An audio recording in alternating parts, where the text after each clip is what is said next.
ओम नमो भगवते वासुदेवाय। श्रीमद्भागवत महापुराण प्रथम स्कंद अध्याय 19। परीक्षित का अनशन व्रत और श्री सुखदेव जी का आगमन। सूत जी कहते हैं, राजधानी में पहुंचने पर राजा परीक्षित को अपने उस निंदनीय कर्म के लिए बड़ा पश्चाताप हुआ। वे अत्यंत उदास हो गए और सोचने लगे, मैंने निरपराध और तेज छिपाए हुए ब्राह्मण के साथ अनार्य पुरुषों के समान बड़ा नीच व्यवहार किया। यह बड़े खेद की बात है। अवश्य ही उन महात्मा के अपमान के फलस्वरूप शीघ्र से शीघ्र मुझ पर कोई घोर विपत्ति आवेगी। मैं भी ऐसा ही चाहता हूँ, क्योंकि उससे मेरे पाप का प्रायश्चित हो जाएगा और फिर कभी मैं ऐसा काम करने का दुस्साहस नहीं करूँगा। ब्राह्मणों की क्रोधाग्नि आज ही मेरे राज्य, सेना और भरे पूरे खजाने को जलाकर खाक कर दे, जिससे फिर कभी मुझ दुष्ट की ब्राह्मण देवता और गौओं के प्रति ऐसी पाप बुद्धि ना हो।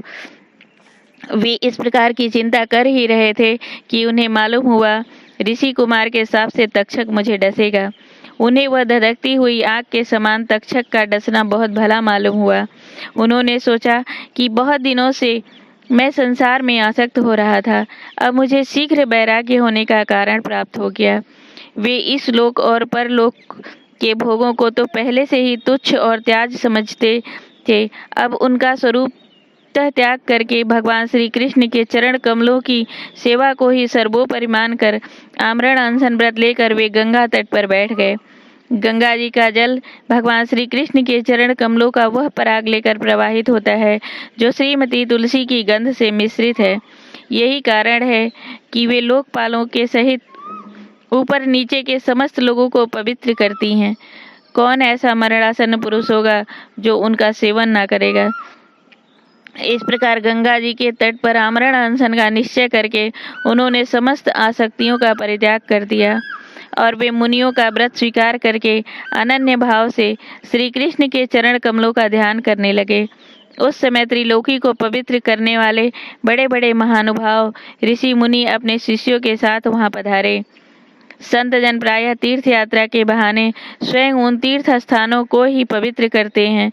उस समय वहां पर अत्रि, वशिष्ठ, च्वयन, शरद्वान, अरिष्टनेमि, भृगु, अंगिरा, पराशर, विश्वामित्र, परशुराम, उतथ्य, इंद्रप्रमद, इत्मवाह, मेधातिथि, देवल, आर्षसेन, भारद्वाज, गौतम, पिप्पलादि, मैत्रेय, अर्व, कबस, अगस्त्य, भगवान व्यास, नारद तथा इनके अतिरिक्त और भी कई श्रेष्ठ देवर्षि, ब्रह्मर्षि तथा अरुणादि राजर्षियों का शुभागमन हुआ। इस प्रकार विभिन्न गोत्रों के मुख्य मुख्य राजा ने सबका यथा योग्य सत्कार किया और उनके चरणों पर सिर रखकर वंदना की। जब सब लोग आराम से अपने अपने आसनों पर बैठ गए, तब महाराज परीक्षित ने उन्हें फिर से प्रणाम किया और उनके सामने खड़े होकर शुद्ध हृदय से अंजलि बांधकर वे जो कुछ कहना चाहते थे उसे सुनाने लगे। राजा परीक्षित ने कहा, अहो, समस्त राजाओं में हम धन्य हैं, धन्यतम हैं, क्योंकि अपने शील स्वभाव के कारण हम आप महापुरुषों के कृपा पात्र बन गए हैं। राजवंश के लोग प्रायः निंदित कर्म करने के कारण ब्राह्मणों के चरण धोवन से दूर पड़ जाते हैं। यह कितने खेद की बात है। मैं भी राजा ही हूँ। निरंतर देह गेह में आसक्त रहने के कारण मैं भी पाप रूप ही हो गया हूँ। इसी से स्वयं भगवान ही ब्राह्मण के शाप के रूप में मुझ पर कृपा करने के लिए पधारे हैं। यह शाप वैराग्य उत्पन्न करने वाला है, क्योंकि इस प्रकार के शाप संसार आसक्त पुरुष भयभीत होकर विरक्त हो जाया करते हैं। ब्राह्मणों, अब मैंने अपने चित्त को भगवान के चरणों में समर्पित कर दिया है। आप लोग और माँ गंगा जी की शरणागत जानकर मुझ पर अनुग्रह करें। ब्राह्मण कुमार के शाप से प्रेरित कोई दूसरा कपट से तक्षक का रूप धार कर मुझे डस ले अथवा स्वयं तक्षक आकर डस ले, मुझे इसकी तनिक भी परवाह नहीं है। आप लोग कृपा करके भगवान की रसमयी लीलाओं का गायन करें। मैं आप ब्राह्मणों के चरणों में प्रणाम करके पुनः यही प्रार्थना करता हूँ कि मुझे कर्मवश चाहे जिस योनि में जन्म लेना पड़े, भगवान श्री कृष्ण के चरणों में मेरा अनुराग हो, उनके चरणाश्रित महात्माओं से विशेष प्रीति हो और जगत के समस्त प्राणियों के प्रति मेरी एक सी मैत्री रहे, ऐसा आप आशीर्वाद दीजिए। महाराज परीक्षित परम धीर थे। वे ऐसा दृढ़ निश्चय करके गंगा जी के दक्षिण तट पर पूर्वाग्र कुशों के एक आसन पर उत्तर मुख होकर बैठ गए। राजकाज का भार तो उन्होंने पहले ही अपने पुत्र जन्मेजय को सौंप दिया था। पृथ्वी के एक छत्र सम्राट परीक्षित जब इस प्रकार आमरण अनशन का निश्चय करके बैठ गए, तब आकाश में स्थित देवता लोग बड़े आनंद से उनकी प्रशंसा करते हुए वहां पृथ्वी पर पुष्पों की वर्षा करने लगे तथा उनके नगाड़े बार बार बजने लगे। सभी उपस्थित महर्षियों ने परीक्षित के निश्चय की प्रशंसा की और साधु साधु कहकर उनका अनुमोदन किया। ऋषि लोग तो स्वभाव से ही लोगों पर अनुग्रह की वर्षा करते रहते हैं। यही नहीं, उनकी सारी शक्ति लोक पर कृपा करने के लिए ही होती है। उन लोगों ने भगवान श्री कृष्ण के गुणों से प्रभावित परीक्षित के प्रति उनके अनुरूप वचन कहे। राजर्षि शिरोमणे, भगवान श्री कृष्ण के सेवक और अनुयायी आप पांडुवंशियों के लिए यह कोई आश्चर्य की बात नहीं है, क्योंकि आप लोगों ने भगवान की सन्निधि प्राप्त करने की आकांक्षा से उस राज सिंहासन का एक क्षण में ही परित्याग कर दिया जिसकी सेवा बड़े बड़े राजा अपने मुकुटों से करते थे। हम सब तब तक यहीं रहेंगे जब तक ये भगवान के परम भक्त परीक्षित अपने नश्वर शरीर को छोड़कर माया दोष एवं शोक से रहित भगवत धाम में नहीं चले जाते। ऋषियों के ये वचन बड़े ही मधुर, गंभीर, सत्य और समता से युक्त थे। उन्हें सुनकर राजा परीक्षित ने उन योग युक्त मुनियों का अभिनंदन किया और भगवान के मनोहर चरित्र सुनने की इच्छा से ऋषियों से प्रार्थना की। महात्माओं, आप सभी सब ओर से यहाँ पधारे हैं। आप सत्यलोक में रहने वाले मूर्तिमान वेदों के समान हैं। आप लोगों का दूसरों पर अनुग्रह करने के अतिरिक्त जो आपका सहज स्वभाव ही है, इस लोक या परलोक में और कोई स्वार्थ नहीं है। विप्रवरों, आप लोगों पर पूर्ण विश्वास करके मैं अपने कर्तव्य के संबंध में यह पूछने योग्य प्रश्न करता हूँ। आप सभी विद्वान परस्पर विचार करके बतलाइए कि सबके लिए सब अवस्थाओं में और विशेष करके थोड़े ही समय में मरने वाले पुरुषों के लिए अंतःकरण और शरीर से करने योग्य विशुद्ध कर्म कौन सा है। उसी समय पृथ्वी पर स्वेच्छा से विचरण करते हुए किसी की कोई अपेक्षा न रखने वाले व्यास नंदन भगवान श्री सुखदेव जी महाराज वहां प्रकट हो गए। वे वर्ण अथवा आश्रम के बाह्य चिन्हों से रहित एवं आत्मानुभूति में संतुष्ट थे। बच्चों और स्त्रियों ने उन्हें घेर रखा था। उनका वेश अवधूत का था। 16 वर्ष की अवस्था थी। चरण, हाथ, जंघा, भुजाएं, कंधे, कपोल, अन्य सब अंग अत्यंत सुकुमार थे। नेत्र बड़े बड़े और मनोहर थे। नासिका कुछ ऊंची थी। कान बराबर थे। सुंदर भवें थी। इनसे मुख बड़ा ही शोभायमान हो रहा था। गला तो मानो सुंदर शंख ही था।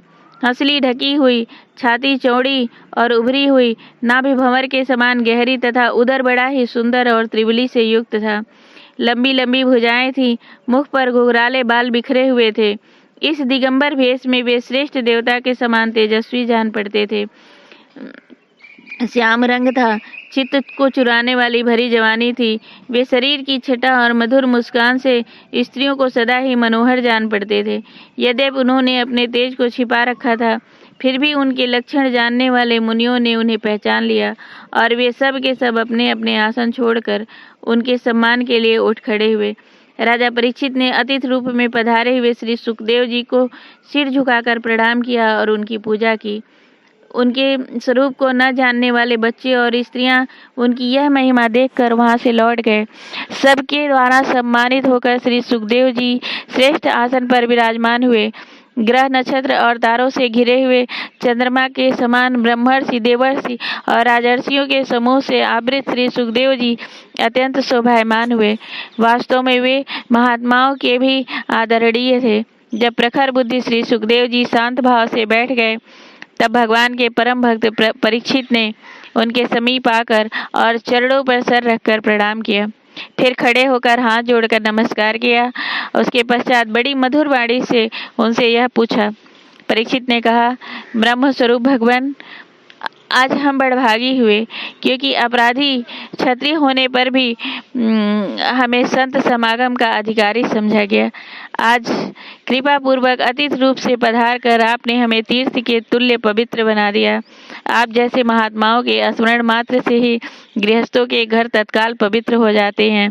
फिर दर्शन, स्पर्श, पाद प्रक्षालन और आसन दान आदि का सुअवसर मिलने पर तो कहना ही क्या है। महायोगिन, जैसे भगवान विष्णु के सामने दैत्य लोग नहीं ठहरते, वैसे ही आपकी सन्निधि से बड़े बड़े पाप भी तुरंत नष्ट हो जाते हैं। अवश्य ही पांडवों के सुहृदय भगवान श्री कृष्ण मुझ पर अत्यंत प्रसन्न हैं।